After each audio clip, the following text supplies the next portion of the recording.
Touch screen math class में आपका स्वागत है। इससे पहले वाले क्लास में मैं आपको मैट्रिक्स पढ़ाया था, जिसमें आपको मैं क्लास 12 का मैट्रिक्स था जो कि चैप्टर 3 का था, जिसमें मैं आपको डायगोनल मैट्रिक्स पढ़ा रहा था। तो मैं डायगोनल मैट्रिक्स के बारे में एक बार फिर से कुछ बता देना चाहता हूँ ताकि आप लोग को कोई कंसेप्ट क्लियर हो जाए सारा। डायगोनल मैट्रिक्स का हिंदी होता है विकर्ण अवयव। विकर्ण अवयव जो विकर्ण को छोड़कर शेष सारा एलिमेंट, पहले तो वो स्क्वायर मैट्रिक्स होना चाहिए। स्क्वायर मैट्रिक्स का होना चाहिए। स्क्वायर मैट्रिक्स मतलब 2x2 का, 3x3 का, या फिर 1x1, 4x4 ये होना चाहिए। और विकर्ण को छोड़कर शेष सारा एलिमेंट क्या होना चाहिए? 0 होना चाहिए। जैसे हम 1 0 0 0 1 0 0 0 1 ये हम कोई एलिमेंट ले लिए, मतलब मैट्रिक्स ले लिए। तो इसका जो ये विकर्ण है, ये वाला विकर्ण, ना कि आप ये वाला विकर्ण ले लेना, ऐसा विकर्ण नहीं होता है आपका। ये फर्स्ट होता है, ये वही एक ही विकर्ण होना चाहिए। और ये वाला विकर्ण आपका क्या होना चाहिए? इसके नहीं, ये विकर्ण होना चाहिए। और इसके अलावा जितना सारा टर्म है वो सारा टर्म क्या होना चाहिए? आपका 0 0 होना चाहिए। इसका मतलब हम ऐसा भी लिख सकते हैं, जैसे 1 0 0 0 0 0 0 1, ऐसा भी लिख सकते हैं। ये नहीं कह रहा है कि आपका ये वाला भी टर्म 1 होना चाहिए। ये वाला टर्म आपका 0 0 0 भी हो सकता है। मतलब आपका केवल विकर्ण को छोड़कर शेष सारा टर्म 0 होना चाहिए। विकर्ण में आपका क्या है, ये डजंट मायने, ये आपको कोई भी मतलब नहीं रखना है। आपको विकर्ण को छोड़कर शेष सारा जो होता है वो टर्म आपका 0 0 होना चाहिए। जैसे आपका हम कोई दूसरा एग्जांपल लेते हैं, 2 0 0 4, ये हम 2x2 का ले रहे हैं। तो इसमें मेरा विकर्ण ये है और ये विकर्ण को छोड़कर शेष सारा टर्म क्या है? 0 है। और तीसरा हम कोई एलिमेंट ले लेते हैं, यहाँ पे b हो गया, यहाँ पे हम c को ले लेते हैं 1, ये मेरा 1x1 का हो गया। तो हम 1 यहाँ पे लिए तो मेरा एक ही विकर्ण है, और विकर्ण वो भी क्या है, बाकी इसके अलावा जो भी सारा वो क्या है? 0 है। इसके अलावा कुछ है नहीं। तो ये भी मेरा विकर्ण अवयव में हो गया। अब हम कोई 4x4 में ले लेते हैं। 4x4 में क्या आ जाएगा? ये आ जाएगा 0 4 0 0 0, यहाँ पे 0, यहाँ पे 8 0 0 0 0 1, ये हो गया मेरा। और ये मेरा 4x4 को डिनोट कर दिया। और जिसमें जो डायगोनल है उसको छोड़ के शेष सारा एलिमेंट क्या है? शेष सारा एलिमेंट मेरा 0 है। और वो भी क्या? Square matrix.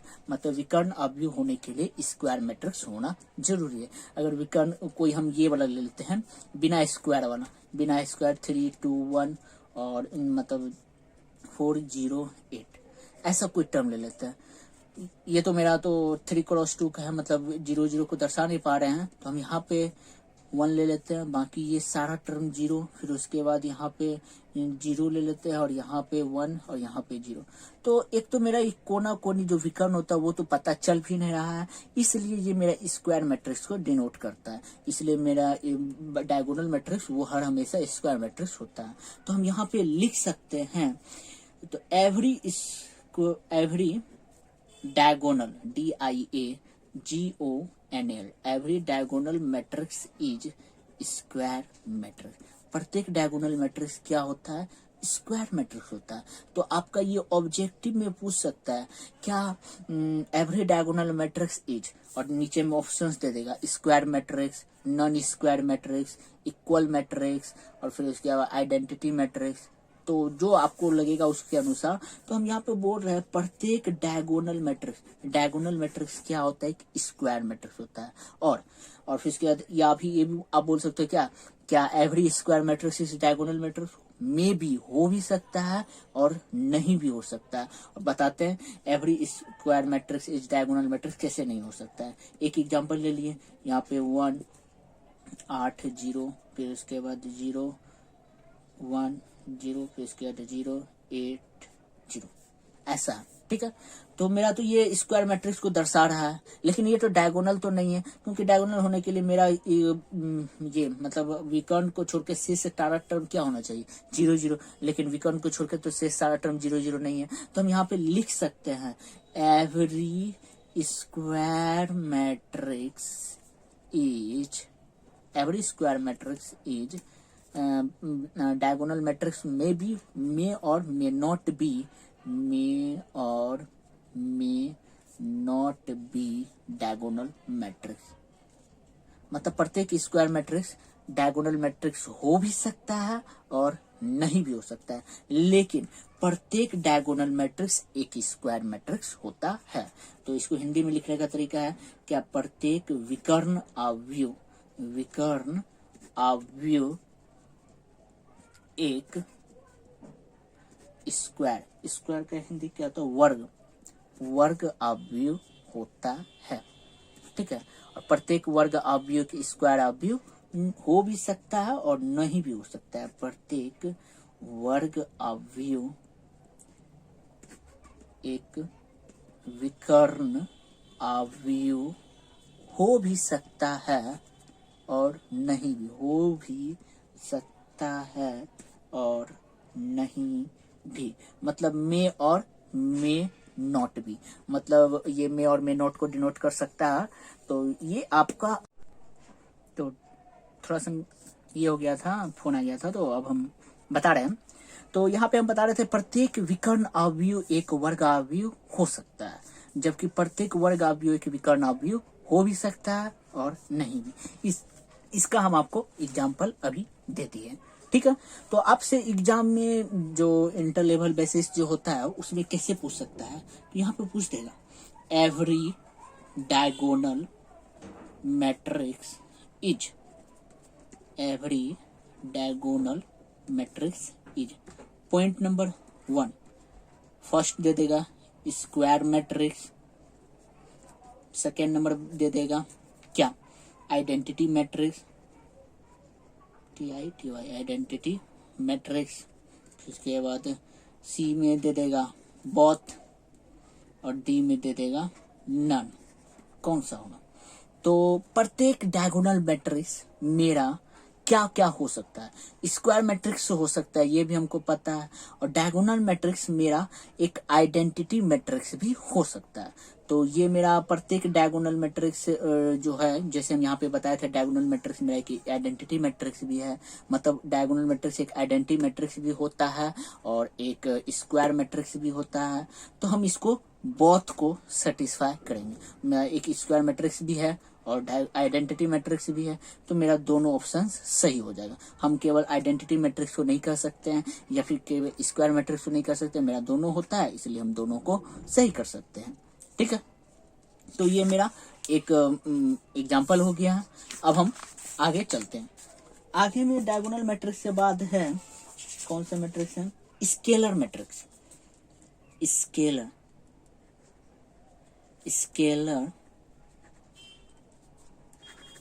मतलब स्पेलिंग गलत है, SCALAR, scalar matrix. Scalar matrix अदिश अवयव मेरा आखिर होता क्या है वो हम देख रहे हैं। अदिश अवयव मतलब एक विकर्ण अवयव ही होता है, ये विकर्ण अवयव ही एक अदिश अवयव होता है। लेकिन इसमें क्या एक कंडीशन दिया हुआ है, आपका जो टर्म होगा ना, मतलब डायगोनल, वो डायगोनल वाला टर्म क्या होना चाहिए, सेम होना चाहिए। इसका हम डेफिनेशन नहीं लिखा है, डेफिनेशन आप लोग बुक से देख लो डायरेक्ट, तो हम इसको डायरेक्टली एग्जांपल से बता रहे हैं। स्केलर मैट्रिक्स का क्या शर्त होता है, डायगोनल मैट्रिक्स आर सेम, मतलब डायगोनल मैट्रिक्स सेम होना चाहिए और बाकी सारा जो एलिमेंट है वो क्या होना चाहिए, 0 0 0। जैसे हम एक डायगोनल मैट्रिक्स और बना रहे 3 क्रॉस 3 में 0 √3 0 0 0 √3, मतलब ये हो गया मेरा क्या, डायगोनल मैट्रिक्स सेम है, तो हम इसको स्केलर भी मैट्रिक्स कह सकते हैं। ये मेरा डायगोनल भी मैट्रिक्स है, ये भी मेरा डायगोनल मैट्रिक्स है, लेकिन एक डायगोनल में भी क्या है, स्केलर मैट्रिक्स है। हम तीसरा कोई बना रहे -1 0 0 -1 0 0 0 -1, ये भी मेरा एक डायगोनल मैट्रिक्स को भी डिनोट कर रहा है और एक स्केलर मैट्रिक्स को भी डिनोट कर रहा है। स्केलर मैट्रिक्स में क्या होता है, मतलब डायगोनल का जितना एलिमेंट होता है वो सारा एलिमेंट क्या होना चाहिए, इक्वल। जैसे यहाँ पे √3 है, √3 है, √3 है, सारा इक्वल है। यहाँ पे -1 है, -1 तो ये आपका इक्वल है। तो इससे एक आपका नोट क्या तैयार होता है, every scalar matrix is diagonal matrix. मतलब प्रत्येक स्केलर मैट्रिक्स का शर्त क्या होता है, ये सारा सेम होना चाहिए, बाकी सारा 0 होना चाहिए। तो every scalar matrix is diagonal matrix. सारा स्केलर मैट्रिक्स क्या होता है, वो डायगोनल मैट्रिक्स होता है। मतलब सारा अदिश राशि अदिश राशि नहीं, अदिश अवयव, प्रत्येक अदिश अवयव एक विकर्ण अवयव होता है। मतलब फिक्स है, प्रत्येक अदिश अवयव एक विकर्ण अवयव होगा। मतलब एक प्रत्येक अदिश राशि एक विकर्ण अवयव होना चाहिए। या फिर एक आइडेंटिटी मैट्रिक्स भी हम कह सकते हैं।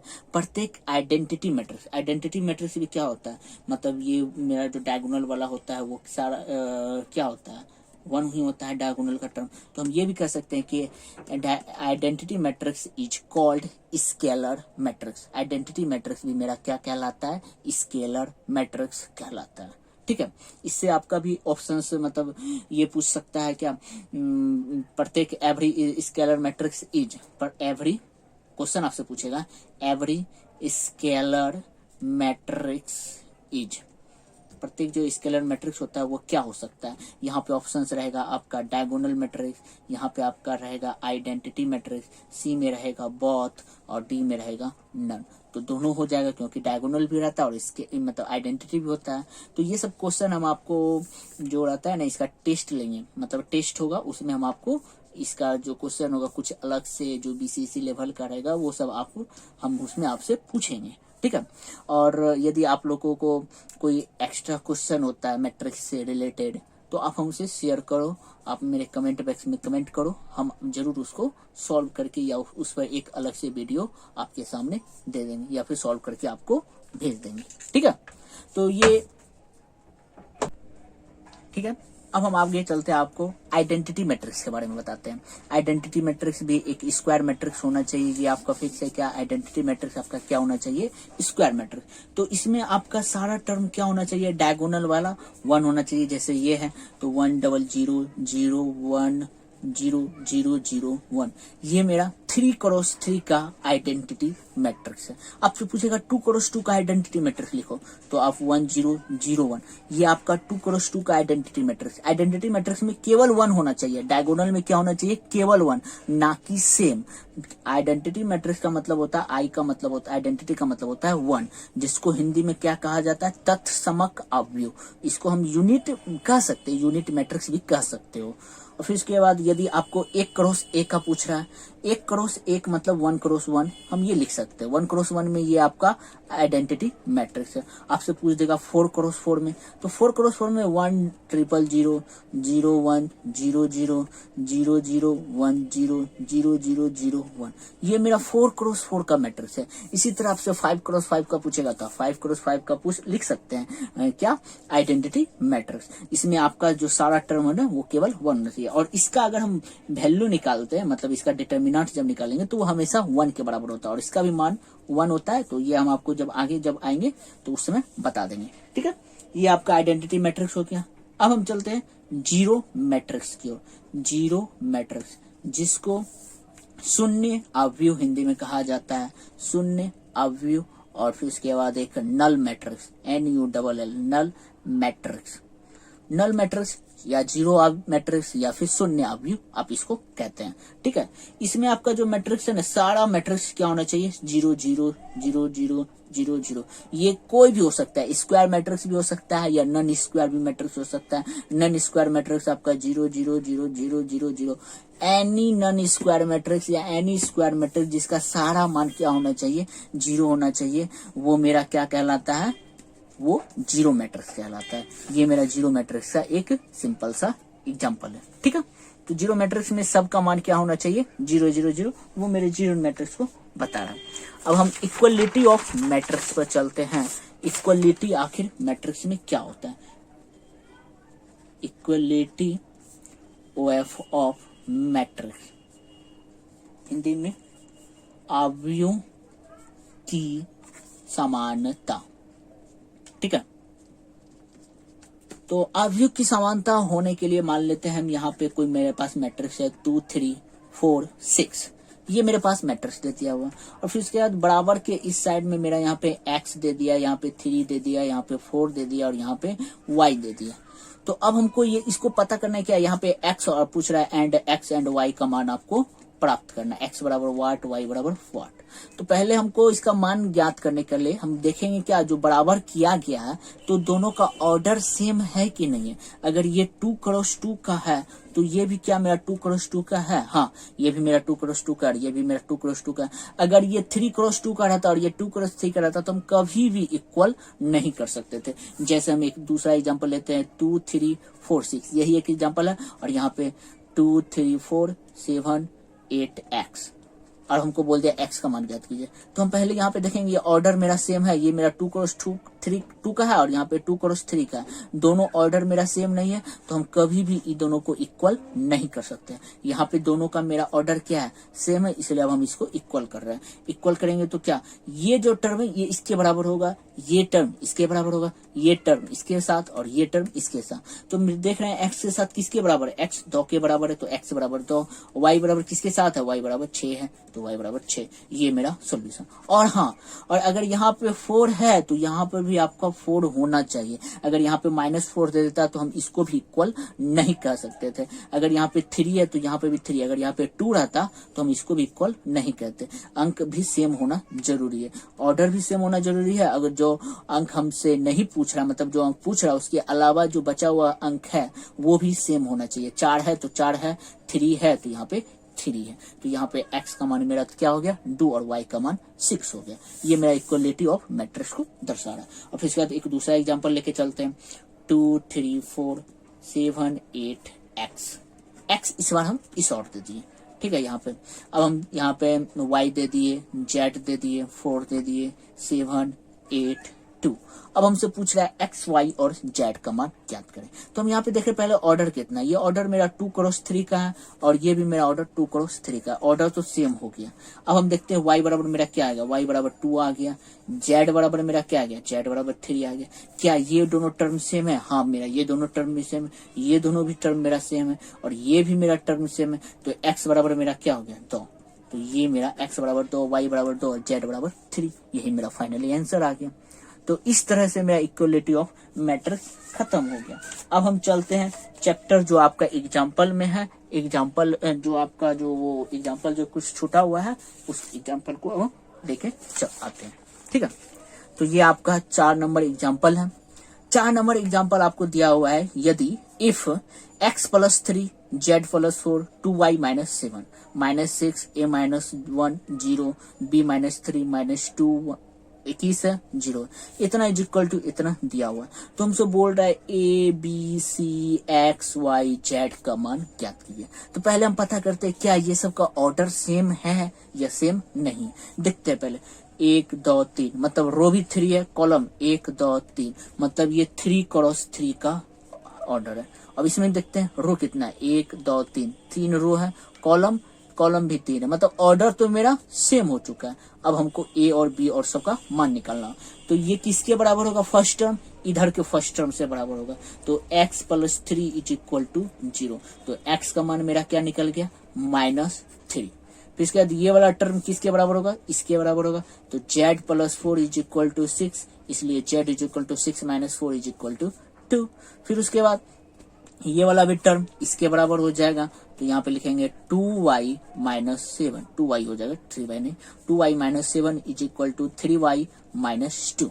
तो 3y इधर मतलब 2y इधर जाएगा तो 1y बच जाएगा, -7 और ये इधर जाएगा तो प्लस में चल जाएगा। तो यहाँ पे y का मान मेरा कितना आ गया -5। फिर यहाँ पे देख रहे हैं -6 है और ये भी -6 है, दोनों इक्वल है। चलो ये मेरा सेम हो गया।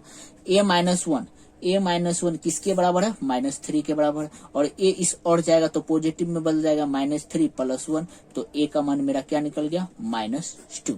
फिर उसके बाद यहाँ पे 2c + 2 इज इक्वल टू 0 के बराबर है। तो 2c बराबर हम -2 लिख सकते हैं और c बराबर -1 लिख सकते हैं। ये भी मेरा c का मान निकल गया। अब b -3 है, b - 3 is equal to 2b + 4।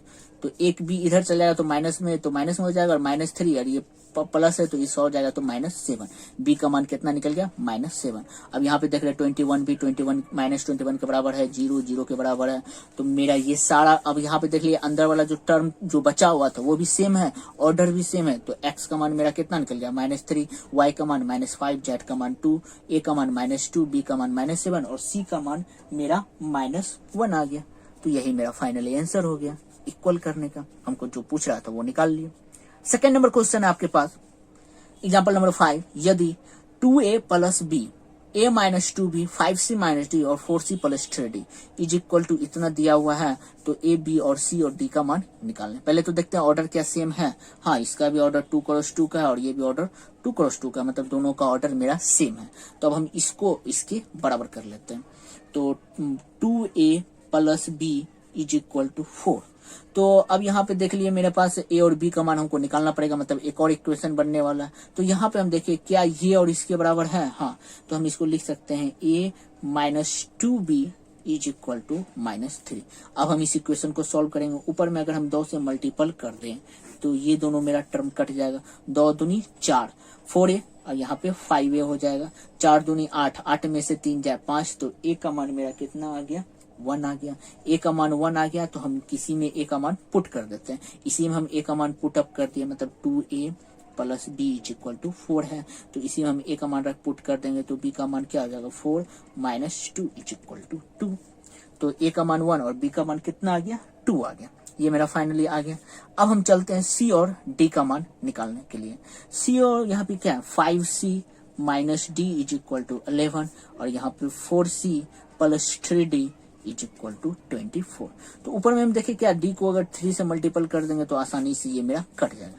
तो 5 तिया 15, 15 4 19c, 11 तिया 33 और 33 और 24 कितना होगा, 4 3 7 3 2 5 57 और c का मान कितना आ जाएगा, 3। c का मान 3 आ गया। अब हम d का मान ज्ञात करते हैं, किसी एक इक्वेशन में रख देते हैं, नीचे वाले इक्वेशन में रखते हैं। 4c plus 3d is equal to 24। तो 3d इज इक्वल टू 3 रखेंगे तो 12 हो जाएगा और 12 यहाँ पे घटाएंगे तो 12 ही हो जाएगा और डी का मान 4 आ जाएगा। तो ये मेरा ए का मान 1 आ गया, बी का मान 2 आ गया, सी का मान 3 आ गया और डी का मान 4 आ गया। तो यही मेरा फाइनली एग्जाम्पल नंबर 5 कंप्लीट होता है। ठीक है, अब हम इसके साथ चैप्टर पे चलते हैं, एक्सरसाइज 3.1 पे। 3.1 में आखिर क्या बोल रहा है वो सब देखते हैं। तो पहले मेरा कोई अवयव दिया हुआ है, ए 2 5 19 माइनस 7 35 माइनस 2 5/2 12 √3 1 माइनस 5 17। ये मेरे पास है, के लिए ज्ञात कीजिए क्या पहला बोल रहा है, अवयव की कोटि, मतलब ऑर्डर ऑफ मैट्रिक्स। आप यहाँ पे हिंदी में लिखो, आप मतलब को पहले क्वेश्चन लिख लेना, आप लेट इतना बराबर इतना, अवयव की कोटि इज इक्वल टू, इंग्लिश में क्या हो जाएगा, order of matrix, order of matrix A is. ठीक है, कितना हो जाएगा, तो पहले ऑर्डर देखते हैं। पहले हम रो का लिखते हैं, रो कितना है, 1 2 3, 3 रो हो गया। कॉलम कितना है, 1 2 3 4, तो 3 क्रॉस 4 का यहाँ पे क्या हो गया, ये अवयव हो गया, मतलब ऑर्डर हो गया। सेकेंड नंबर क्वेश्चन है अवयवों की संख्या। अवयवों की संख्या आपसे पूछ रहा है, number of element in matrix, number of element in matrix A जो है, कितना एलिमेंट है हम जानते थे, इसको मल्टीपल कर दो या फिर जितना संख्या उसको जोड़ मतलब गिन लो, तो टोटल संख्या कितना मेरे पास 12 संख्या, तो ये मेरा 12 हो गया। अब थर्ड नंबर में है अवयव है A13 का, आपको वैल्यू निकालना है। 13 का मतलब रो 1 और कॉलम थर्ड। रो 1 क्या है, रो 1 ये दर्शा रहा है, कॉलम थर्ड ये दर्शा रहा है, और इसमें क्या हो जाएगा 19 हो जाएगा। फिर उसके बाद A21 में रो 2 कॉलम 1, रो 2 कॉलम 1 तो 35 हो जाएगा। A33 मतलब row third column third, row third तो ये है और कॉलम थर्ड मेरा -5 है। फिर उसके बाद A24 रो 2 कॉलम 4, रो 2 और कॉलम रो 2 तो ये पूरा टर्म है, कॉलम 4 कितना है 12। फिर उसके बाद A23 का मतलब सेकेंड रो थर्ड कॉलम, तो पहले सेकेंड रो में चलते और थर्ड कॉलम कितना आ गया 5/2। ये मेरा फाइनली आंसर हो गया इस तरह का। ठीक है, अब हम चलते हैं, ये तो बहुत ईजी है। यदि किसी अवयव में 24 अवयव हो तो उसकी संभव कोटियां। तो पहले हम यहाँ पे लिखेंगे अवयव, इंग्लिश में एलिमेंट अवयव इज इक्वल टू कितना है 24। तो अब हम यहाँ पे लिखते हैं factor, factor of 24 is equal to 24 का हम फैक्टर करते हैं। क्या क्या फैक्टर होता है 124, फिर उसके बाद 24 1 भी होता है, फिर उसके बाद 1 के बाद 2 2 12 12 2। फैक्टर कैसे किया जाता है, मतलब मल्टीपल होना चाहिए। 1 गुना 2 24, फिर उसके बाद 2 गुना 12 करेंगे 24 होगा। फिर उसके बाद अब हम देखते हैं किसको गुना करने पर मेरा 24 होगा। 3 गुना 8 करेंगे तो 24 होगा, तो 8 गुना 3 भी करेंगे तो मेरा 24 हो जाएगा। फिर 4 गुना 6 करेंगे तो 24 होगा, तो 6 गुना 4 भी करेंगे तो मेरा 24 होगा। 4 के बाद 5 तो आता नहीं, 5 के बाद 6 आ गया, 6 मेरा रिपीट कर गया। 6 के बाद 7 नहीं है, 7 के बाद 8 मेरा रिपीट कर गया। इस तरह से आपका रिपीट हो गया, तो मेरा ये इतना पॉसिबिलिटीज हो गया। तो अब हम यहाँ पे लिख सकते हैं क्या, order of matrix, order of, यहाँ पे लिखते हैं possible order, POSSIBLE, possible order of 24। 24 का पॉसिबल ऑर्डर कितना हो सकता है, A क्रॉस 24। अब इसको क्रॉस में हम लिख देते हैं 24 क्रॉस 1, 2 क्रॉस 12, 12 क्रॉस 2, फिर उसके बाद 3 क्रॉस 8, फिर उसके बाद 8 क्रॉस 3, फिर उसके बाद 4 क्रॉस 6 और 6 क्रॉस 4। तो ये मेरा पॉसिबल ऑर्डर हो गया। यहाँ पे पॉसिबल ऑर्डर, पॉसिबल ऑर्डर नहीं रहने दो, पॉसिबल हिंदी में लिख देते हैं, इंग्लिश में लिख देते हैं POSSIBLE, पॉसिबल ऑर्डर। ये मेरा 24 के लिए निकल गया। इसमें मेरा 2 क्वेश्चन था, 24 के लिए निकल गया। अब यदि इसमें 13 अवयव हो, 13 अवयव हो, मतलब अब यहाँ पे लिखते हैं एलिमेंट इज इक्वल टू, मेरे पास क्या है 13। तो अब हम इसका फैक्टर करते हैं, फैक्टर ऑफ 13। फैक्टर जो होता है 13 का क्या क्या होता है, 13 गुना करने पर 113 और 13 1। इसके अलावा कोई भी हम पॉइंट वाला मैट्रिक्स इस्तेमाल नहीं करते हैं। तो ये मेरा अब पॉसिबल ऑर्डर हो गया। Possible order is equal to 1 cross 13 13 cross 1। यही मेरा फाइनली इसका और इसका आंसर हो गया। ठीक है, अब हम चलते हैं 3.1 का 2 नंबर क्वेश्चन हो गया है। अब हम 3rd नंबर क्वेश्चन पर चलते हैं। 3rd नंबर क्वेश्चन मेरे पास वही क्वेश्चन है, क्या यदि किसी मैट्रिक्स 18 अवयव है, तो हम यहाँ पे लिखेंगे एलिमेंट इज इक्वल टू 18। ठीक है, और फिर उसके बाद यहाँ पे factor of 18 is equal to, 18 का फैक्टर क्या हो जाएगा, पहले 1 18, तो 18 1 भी तो होगा। फिर उसके बाद 1 के बाद क्या आता है 2, 2 9 के साथ मल्टीपल करेंगे तो 9 2 भी तो आएगा। फिर उसके बाद 3 भी तो आएगा, 3 6 6 3, 3 के बाद 4 नहीं 5 नहीं 6, 6 यहाँ पे रिपीट मेरा कर गया। 6 के बाद 7 नहीं 8 नहीं 9, सारा अब रिपीट हो गया। तो अब इसके बाद मेरा नहीं हुआ। अब यहाँ पे हम लिख देते हैं पॉसिबल ऑर्डर कितना हो जाएगा, 1 मल्टीपल 18, 18 मल्टीपल 1, फिर उसके बाद 2 मल्टीपल 9, 9 मल्टीपल 2, 3 मल्टीपल 6, 6 मल्टीपल 3। ये हो गया मेरा एलिमेंट। फिर उसके बाद हम यदि इसमें 5 अवयव हो तो, दूसरा क्वेश्चन है। अब यहाँ पे लिखते हैं एलिमेंट इज इक्वल टू क्या है 5। तो फैक्टर ऑफ हम 5 करते हैं। क्या फैक्टर ऑफ 5 कितना होता है, तो 1 मल्टीपल 5 मतलब 1,5 और 5,1। इसके अलावा कोई तो हो नहीं सकता, पॉइंट वाला तो हम बताए, पॉइंट वाला तो होता नहीं है। इसलिए possible order is equal to, कितना ऑर्डर हो सकता है, 2 ऑर्डर हो सकता है, 1 क्रॉस 5 और 5 क्रॉस 1। तो यही मेरा पॉसिबल ऑर्डर हो गया 5 के लिए और ये 18 के लिए। ठीक है, अब हम 4th नंबर क्वेश्चन पे चलते हैं। 4th नंबर क्वेश्चन है मेरे पास 2 क्रॉस 2 का, ये जो हमको दिया हुआ है AIJ की रचना कीजिए जिनके अवयव निम्नलिखित प्रकार से प्रदत्त है। तो फर्स्ट नंबर हम क्वेश्चन पे चलते हैं।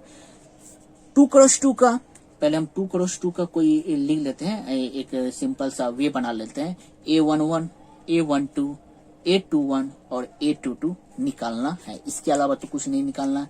तो हम AIJ हमको दिया हुआ है, AIJ is equal to 1I plus J का होल स्क्वायर बटे 2। तो पहले A11 हमको निकालना है, तो A11 निकालने के लिए I भी 1 और J भी 1। I का मान 1 रखेंगे, J का मान रखेंगे 1। 1 + 1 2, 2 का स्क्वायर 4, 4/2 तो 2। हम यहाँ पे डायरेक्टली कर रहे हैं, आप इसको एक अच्छे से आप रफ करके भी लिख सकते हो या फिर इसमें भी लिख सकते हो, नहीं तो ये ऐसे ऑब्जेक्टिव रहता है तो कोई वैसे हम दिक्कत नहीं है। फिर उसके बाद I के जगह पे 1 रखेंगे, J के जगह पे 2 रखेंगे, तो 2 + 1 3, 3 का स्क्वायर 9, 9/2। फिर उसके बाद यहाँ पे भी I का मान 2 और J का मान 1, 3 का स्क्वायर 9/2। I का मान 2, J का मान 2, 2 2 4, 4 का स्क्वायर 16/2 और 16/2 किसके बराबर होता है? 8 के बराबर होता है। ये मेरा फाइनली आंसर आ गया। ठीक है, तो इसी तरह आपको सेकेंड नंबर बनाना है, थर्ड नंबर बनाना है, और हम सेकेंड नंबर थर्ड नंबर बना देते हैं। 2x2 का क्वेश्चन में है, तो हम 2x2 में तो मेरा तो यही रहेगा कंडीशन, A11, A12, A21 और A22, और हमको AIJ = I/J बोल दिया। तो ये तो और सिंपल है, मतलब I का मान 1 1 रखेंगे तो 1/1 1 हो जाएगा, I का मान 1 2 रखेंगे तो 1/2 हो जाएगा, I का मान 2 रखेंगे तो 2/1 मतलब 2 हो जाएगा, I का मान 2 2 रखेंगे तो 2/2 = 1 हो जाएगा। ये मेरा एक हो गया सेकेंड नंबर सवाल का सॉल्यूशन। अब हम थर्ड नंबर सवाल पे चलते हैं। थर्ड नंबर सवाल के लिए भी ये लिख लेते हैं, A11, A12, A21 और A22। तो AIJ = I + 2J/2 का होल स्क्वायर। ठीक है, तो अब हम लिखते हैं 1 रखेंगे तो 1 1 रखेंगे तो 1 + 2, 2 3 हो जाएगा, 3 का स्क्वायर 9, 9/2। फिर उसके बाद 1 + 2 दूनी 4, 4 1 5, 5 का स्क्वायर 25/2। फिर उसके बाद 2 है, 2 + 2, 2 का स्क्वायर मतलब 2 + 2 4, 4 का स्क्वायर 16, 16/2 8 हो जाएगा। फिर उसके बाद 2 + 4 दूनी 8, 8 2 10 का स्क्वायर 100, 100/2 50।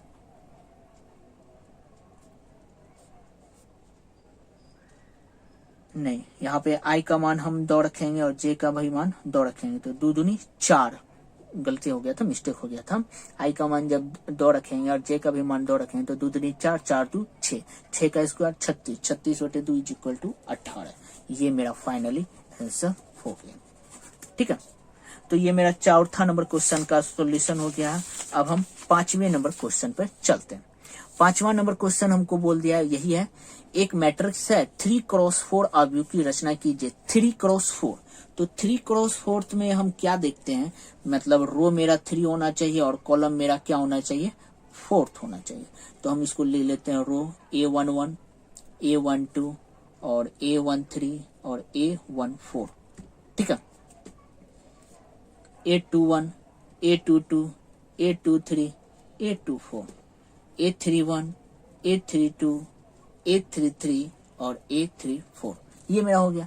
तो मतलब रो मेरा 3 हो गया और कॉलम कितना हो गया, टोटल 4 हो गया। अब हमसे पूछ किसका रहा है, फर्स्ट नंबर क्वेश्चन का, तो AIJ = 1/2 - 3I + J। तो अब हम A का मान निकालते हैं। पहले A11 रखेंगे, तो जब 1 1 रखेंगे तो -3 + 1 -2 हो जाएगा, और -2 का मॉड करेंगे तो 2 हो जाएगा, 2/2 = 1।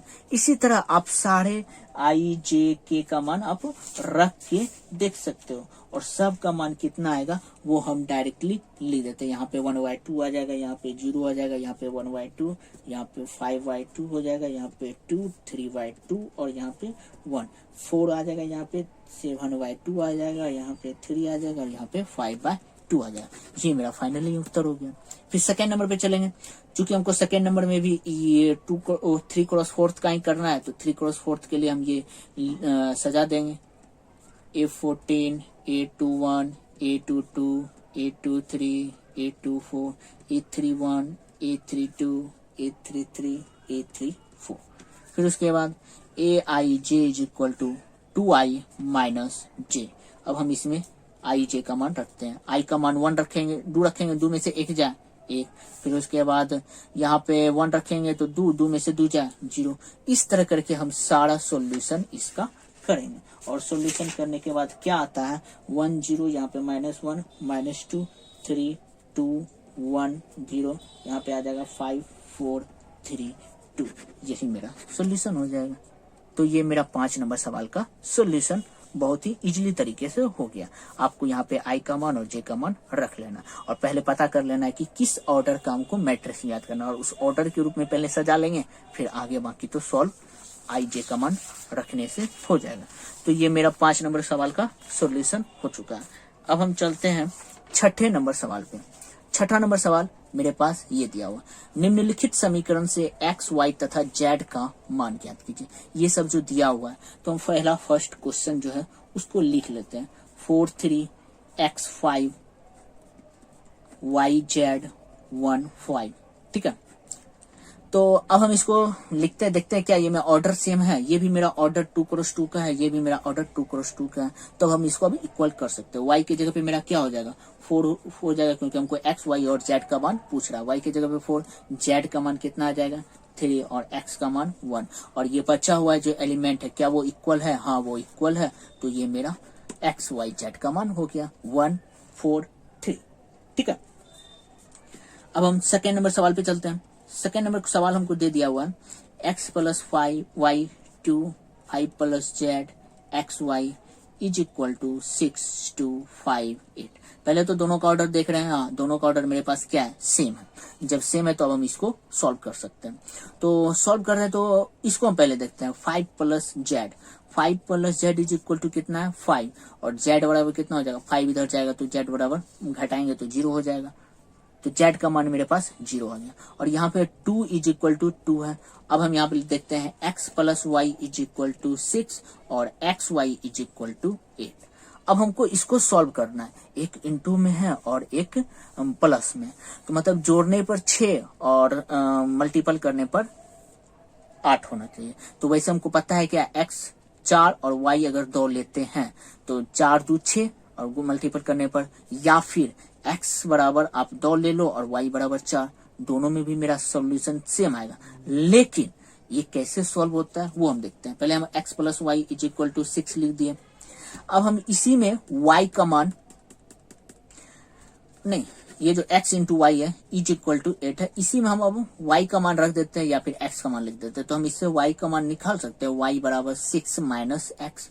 y का मान हम रख दिए तो हम यहाँ पे y का मान रख रहे हैं 6 minus x is equal to 8। Multiple करते हैं, 6x minus x square is equal to 8। Minus है तो उस और जाएगा तो प्लस हो जाएगा, और ये भी प्लस है तो उस और जाएगा तो माइनस हो जाएगा इज इक्वल टू 8। अब हम इसको सॉल्व करते हैं, मतलब मल्टीपल करने पर 6 और मल्टीपल करने पर 8 और जोड़ने घटाने पर 4। तो minus 4x minus 2x plus 8 is equal to 0।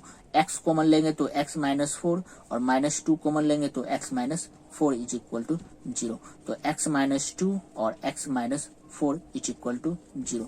तो यहाँ पे इधर और लिखेंगे तो x minus 2 is equal to 0, तो x बराबर 2 हो जाएगा। x minus 4 is equal to 0, तो x बराबर 4 हो जाएगा। x बराबर जब 2 रहा तो y, यहाँ पे हम x बराबर 2 रखेंगे तो y का मान कितना आ जाएगा, 4 आ जाएगा। एक ये हो गया।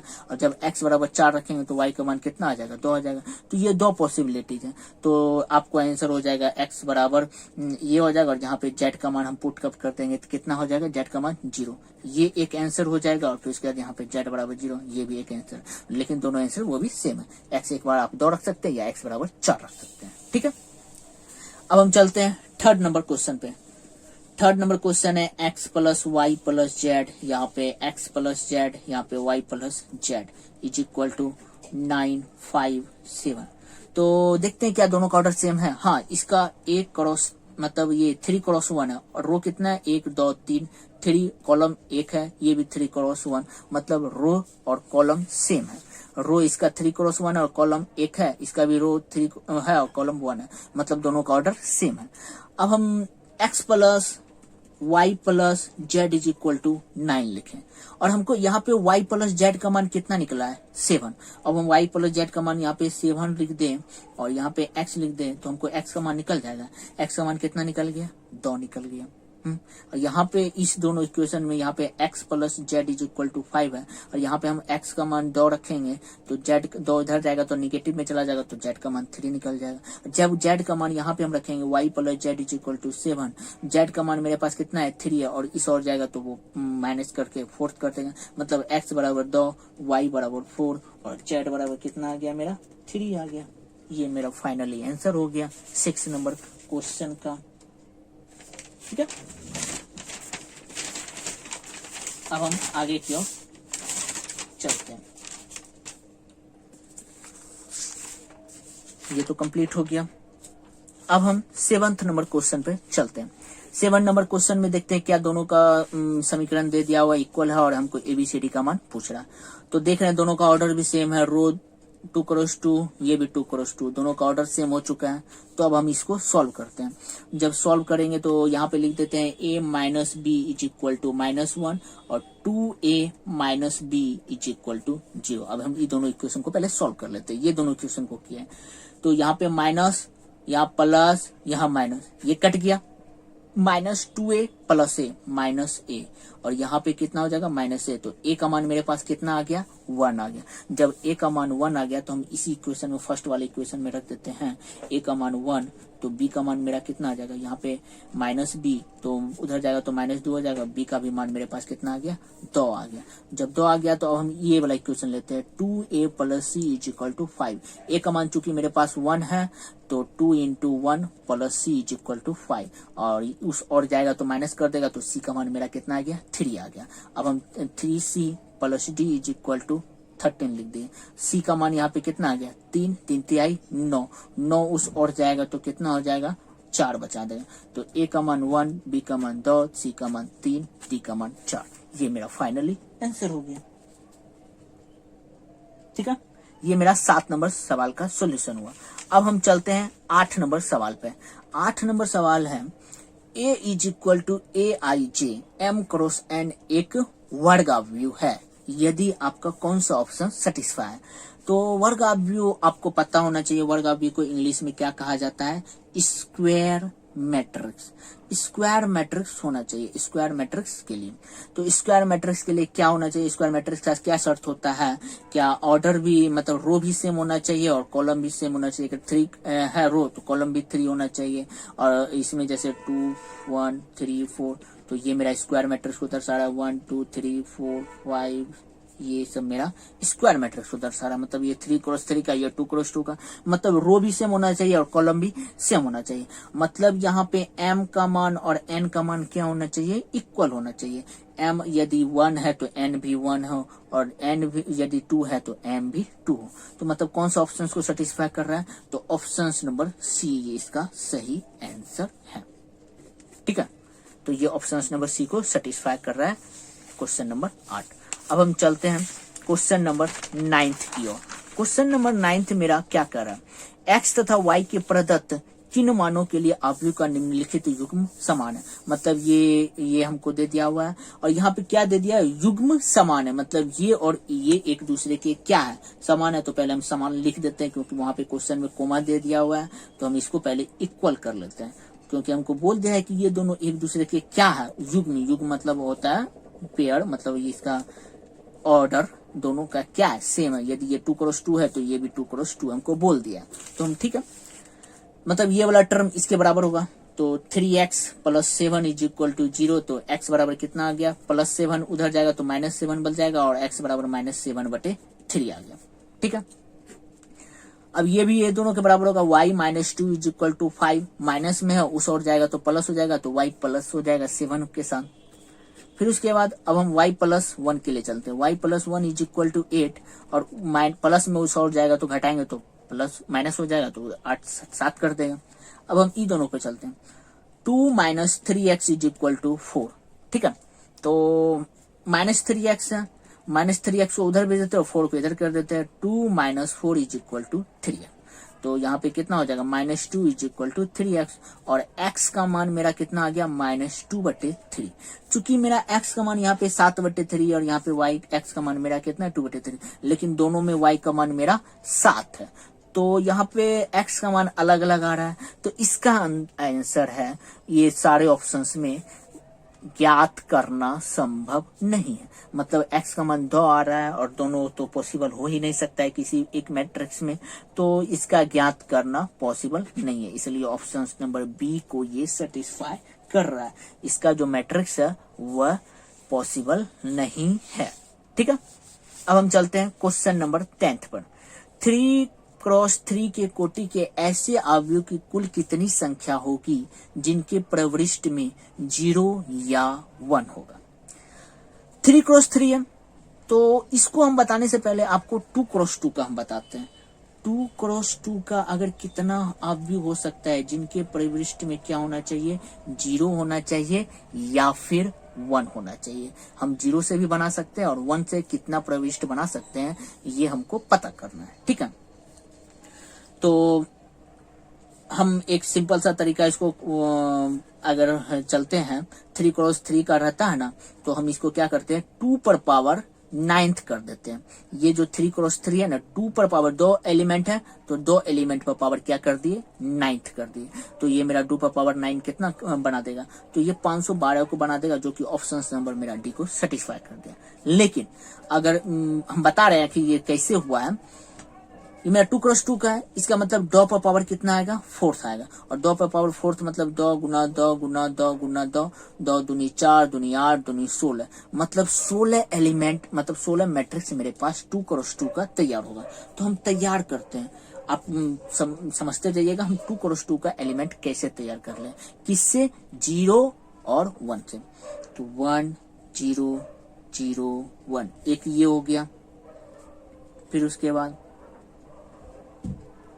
1 0 1 0 1।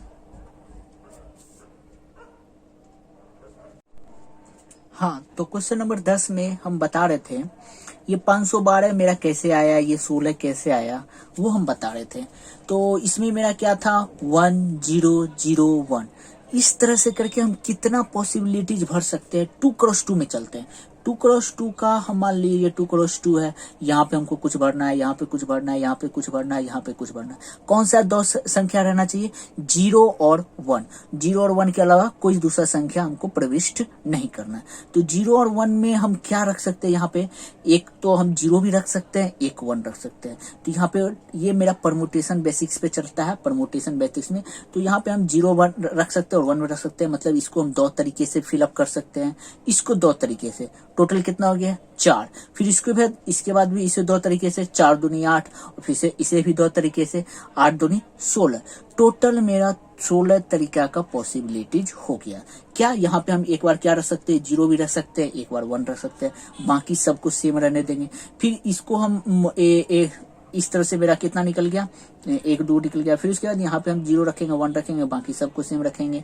इस तरह से हम बदलते जाएंगे। तो टोटल पॉसिबिलिटीज तो यहाँ पे मेरा 2 हो गया, 2 दूनी 4 दूनी 8 दूनी 16, तो टोटल पॉसिबिलिटीज 16 हो जाता है। तो इसको निकालने का क्या तरीका होता है, टोटल एलिमेंट कितना है मेरे पास 2 एलिमेंट लिख देते हैं, और उस पर हमको कितना कोटि का निकालना है 2x2, तो 2 पर पावर 4 निकाल लेते हैं। उसी तरह यहाँ पे मेरे पास टोटल एलिमेंट क्वेश्चन में 2 एलिमेंट है, तो टोटल एलिमेंट 2 लिख दिए। ऑर्डर कितना बोल रहा है 3x3 का, तो मेरा टोटल 9, तो 5 to the power 2 to the power 9, जो 512 करेगा, जो ऑप्शन नंबर मेरा डी को सेटिस्फाई करेगा। तो इस तरह का हम कैसे तैयार कर सकते हैं। मान लो ये मेरा एक पॉसिबिलिटीज हो गया। दूसरा पॉसिबिलिटीज हम क्या किए, 0 1 के जगह पे अब 0 रख दिए, 1 के जगह पे 0 रख दिए, बाकी सारा टर्म जैसे का तैसा कर दिए। ये दूसरा पॉसिबिलिटीज हो गया। तीसरा पॉसिबिलिटीज हम क्या रखे, 1 के जगह पे 1 नहीं रहने दिए, 0 के जगह पे 0, 1 के जगह पे 1। अब हम इसको बदल रहे हैं, इसको 0 के जगह पे क्या कर दिए 1 कर दिए। ठीक है, और फिर इसका फोर्थ पॉसिबिलिटीज क्या कर दिए, हम ऊपर में 1 1 रहने दिए और इसको हम 1 लिख दिए, और ये भी मेरा 1 हो गया। फिर उसके बाद पांचवा पॉसिबिलिटीज तो मेरा ये भी आएगा, क्या हम ऊपर में 1 1 और इसको भी 1 रहने दिए और इसको 0 बदल दिए। 1 2 3 4 5 ये पॉसिबिलिटीज हो गया। फिर उसके बाद छठा पॉसिबिलिटीज मेरा तो ये भी हो सकता है ना कि हम इसको 0 कर दे और इसको भी 1 कर दे। अब हम 2 को बदल रहे हैं, इसमें ये पूरा में हम एक एक करके बदल रहे थे, एक को बदलते थे, बाकी सबको रहने देते थे। अब इस पॉसिबिलिटी में हम क्या कर रहे हैं, 2 को बदल रहे हैं और 2 को रहने देते हैं। 2 को क्या बदल रहे हैं, एक इसको बदल दिए और एक इसको भी बदल दिए, बाकी सबको रहने दिए। ठीक है, अब हम इसके बाद इसको हम फिर बदल के क्या लिख सकते हैं, अब हम इसको बदल रहे हैं, एक इसको भी इसको रख देते हैं 0 और इसको हम क्या कर देते हैं 1 1 1। ये मेरा एक पॉसिबिलिटीज हो गया। फिर उसके बाद तीसरा पॉसिबिलिटीज 0 लिख दिए 1 लिख दिए, यहाँ पे 1 यहाँ पे 0 कर देते हैं और यहाँ पे नहीं, यहाँ पे 0 रहने देते हैं और यहाँ पे 1 कर देते हैं, यहाँ पे 0 कर देते हैं। इस तरह से मेरा 1 2 3 4 कितना हो गया 2 2 4 5 6 7 8 पॉसिबिलिटीज हो गया। 8 पॉसिबिलिटीज के बाद मेरा एक पॉसिबिलिटीज, इस तरह करके आपका टोटल इसमें थोड़ा सा कंफ्यूजन भी हो जाता है ये पॉसिबिलिटीज को निकालने में कि किसको हम लिए हैं किसको नहीं लिए हैं। तो बस आपको ये जानना परमुटेशन और कॉम्बिनेशन का यहाँ पे यहाँ पे यहाँ पे यहाँ पे तो कितना पॉसिबिलिटी हो सकता है 0 और 1 का। तो हम 2 पॉसिबिलिटी ले सकते हैं, 2 दूनी 4 4 दूनी 8 8 दूनी 16, तो वही मेरा पावर में चला जाता है। तो इस तरह से हम आपको जो ये पीडीएफ रहेगा, लिंक के डिस्क्रिप्शन में आपको पीडीएफ रहेगा, उसमें आपका ये सारा प्रॉपर्टीज लिखा हुआ रहेगा। आप उसमें से जाके आराम से देख लेना कितना प्रॉपर्टीज। हम 2x2 का लिख देंगे, आप 3x3 का मत लिखना क्योंकि बहुत ज्यादा 512 लिखते लिखते आपका आप 2x2 पे समझ जाओगे तो आपका 3x3 बहुत आसानी से समझ में आ जाएगा, जो 9th पावर में चला जाता है। यदि हम इसी पर और कुछ एक्स्ट्रा जानते हैं, जैसे हमको 0 या 1 का ही बनाना है और बनाना है कितना 3x4 का, 3x4 का, या फिर 0 और 1 का ही बनाना है। हमको क्या बोल दिया इस बार 1x1। 1x1 के लिए हमको क्या करना पड़ेगा 2 पर पावर, जैसे ये इस सब का एग्जांपल है तो 2 पर पावर इसका जितना मल्टीपल होता है वो लिखेंगे 2 पर पावर 1 बराबर 2 होना चाहिए। तो 1x1 का हम एक 0 भी लिख सकते हैं और एक 1 लिख सकते हैं। तो टोटल पॉसिबिलिटीज मेरा 0 और 1 हो गया, ठीक है। अब इसके बाद हम 0 और 1 का ही क्या करते हैं, 0 और 1 है और मेरे पास 1x2 का बोल रहा है, 1x2 का निकालना है। तो टोटल प्रॉपर 2 है और 2 पर पावर इसका हम मल्टीपल करते हैं तो कितना हो गया 2 हो गया, तो मतलब 4 प्रॉपर्टीज इसका टोटल निकलेगा। 1x2 का मतलब रो 1 कॉलम 2 0 1, ठीक है, 1 1 0 0 1 0, 4 प्रॉपर्टीज हम इसका निकाल लिए हैं। तो आपका एग्जाम में क्या पूछ सकता है, 0 दिया हुआ है 1 दिया हुआ है, इसके लिए आप 3x4 का कितना पॉसिबिलिटीज बना सकते हैं। तो टोटल संख्या कितना 2 और ये दोनों का मल्टीपल करके इसको लिख दीजिए इतना पॉसिबिलिटी। अब इसके बाद या फिर आपके पास 0 है या फिर 1 है या फिर 2 है, ये है, और आपसे पूछ रहा है कि यहाँ पे आप 1x1 का कितना पॉसिबिलिटीज बना सकते। टोटल संख्या मेरे पास कितना है 3 है, 3 पर पावर हम इसको मल्टीपल करते हैं तो कितना हो गया टोटल 3 गुना 9 पॉसिबिलिटीज हम तैयार कर सकते हैं 1x1 का। नहीं मतलब ये तो 1 गुना 1 सॉरी 1 गुना 1 कितना होता है 1 है, तो मतलब इसका 3 पॉसिबिलिटीज तैयार कर सकते हैं। 3 पॉसिबिलिटीज, एक 0 हो जाएगा, एक 1 हो जाएगा और एक 2 हो जाएगा। तो इस तरीके से हम किसी भी संख्या का पॉसिबिलिटीज निकाल सकते हैं कि उसमें मैट्रिक्स की संख्या कितनी होती है। ये आपका ये परमुटेशन बेसिक्स था, ठीक है।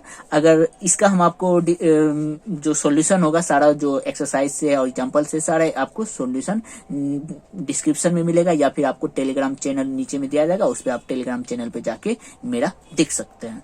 और हाँ, यदि आप लोगों को मैट्रिक्स से रिलेटेड या फिर एनीबॉडी किसी भी मैथ प्रॉब्लम से रिलेटेड कोई भी क्वेश्चन है तो आप प्लीज कमेंट कीजिए, और अगर वीडियो पसंद आए तो प्लीज ज्यादा से ज्यादा लाइक शेयर और सब्सक्राइब कीजिए।